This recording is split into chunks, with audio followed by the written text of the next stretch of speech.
नमस्कार, बहुत बहुत स्वागत। मैं हूं आपके साथ ऋतु ज्ञानवानी। आप देख रहे हैं न्यूज़ 18 का डिजिटल प्लेटफॉर्म। अमेरिकी राष्ट्रपति डोनाल्ड ट्रंप ईरान के खिलाफ चल रहे युद्ध पर देश को संबोधित कर रहे थे। भारतीय समय अनुसार गुरुवार सुबह 6:30 बजे उन्होंने अपने भाषण में कहा कि ईरान के खिलाफ अमेरिका का सैन्य अभियान सफल रहा। उन्होंने आगे कहा कि अमेरिकी फौज ने बहुत कामयाबी के साथ ईरान की सैन्य क्षमताओं को खत्म करते हुए उनकी परमाणु हथियार हासिल करने की उम्मीद को खत्म किया है। उन्होंने ईरान में अमेरिका के लक्ष्य पूरे होने का ऐलान किया। राष्ट्र को संबोधित करते हुए डोनाल्ड ट्रंप ने कहा कि अमेरिका की सेना ने ऑपरेशन एपिक फ्यूरी के तहत युद्ध के मैदान में तेज, निर्णायक और ज़बरदस्त जीत हासिल की है। ये एक ऐसी जीत है जो बहुत कम लोगों ने पहले कभी देखी होगी। ईरान की नौसेना खत्म हो चुकी है, उनकी वायुसेना तबाह हो चुकी है और उनके ज़्यादातर नेता अब मारे जा चुके हैं। हमारी सेना ने कमाल किया, ये ट्रंप ने बयान दिया है।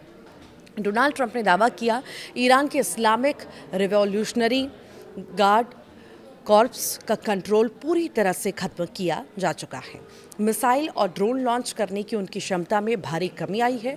उनकी हथियारों की फैक्ट्रियां और रॉकेट लॉन्चर टुकड़े टुकड़े किए जा रहे हैं। अब उनमें से बहुत ही कम बचे रह गए हैं। ट्रंप ने साफ तौर पर कहा है कि अमेरिका अपने विभिन्न सैन्य लक्ष्यों को पूरा करने के करीब है। ट्रंप ने कहा, अमेरिका युद्ध के आर्थिक नतीजों से निपटने के लिए पहले से कहीं ज़्यादा बेहतर रूप से तैयार है। और ट्रंप ने इस सैन्य अभियान का विरोध करने वाले लोगों की भी आलोचना की। उन्होंने कहा कि लोगों ने उनको समझने की कोशिश नहीं की।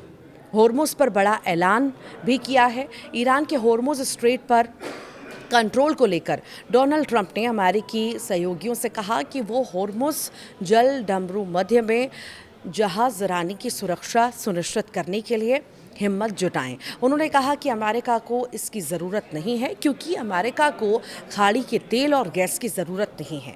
अमेरिका के पास अपनी एनर्जी है। डोनाल्ड ट्रंप ने अमेरिकी लोगों के नाम ऐसे समय संबोधन किया है जब अमेरिका और इजराइल का ईरान के खिलाफ चलाया जा रहा सैन्य अभियान दूसरे महीने में प्रवेश कर चुका है और इस संघर्ष ने दुनिया के बड़े हिस्सों को प्रभावित भी किया। खासतौर से होर्मुज़ स्ट्रेट के बंद होने से दुनिया में एनर्जी संकट पैदा हुआ।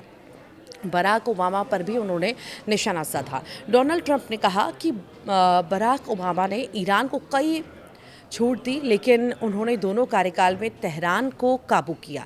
ट्रंप ने कहा कि अपने पहले कार्यकाल में उन्होंने ईरानी सैन्य कमांडर कासिम सुलेमानी की हत्या का आदेश दिया था। अगर सुलेमानी अभी भी जिंदा होता तो शायद आज रात हमारी बातचीत कुछ और होती। बता दें आपको, ट्रंप ने पिछले 47 सालों में ईरान या उसके सहयोगियों की ओर से किए गए हमलों की लिस्ट गिनाते हुए तेहरान की आलोचना की। उन्होंने कहा कि तेहरान को परमाणु हथियार हासिल करने की इजाज़त नहीं दी जा सकती। ईरान ने अपना परमाणु कार्यक्रम नहीं छोड़ा और तेज़ी से लंबी दूरी की मिसाइलें बना रहा था।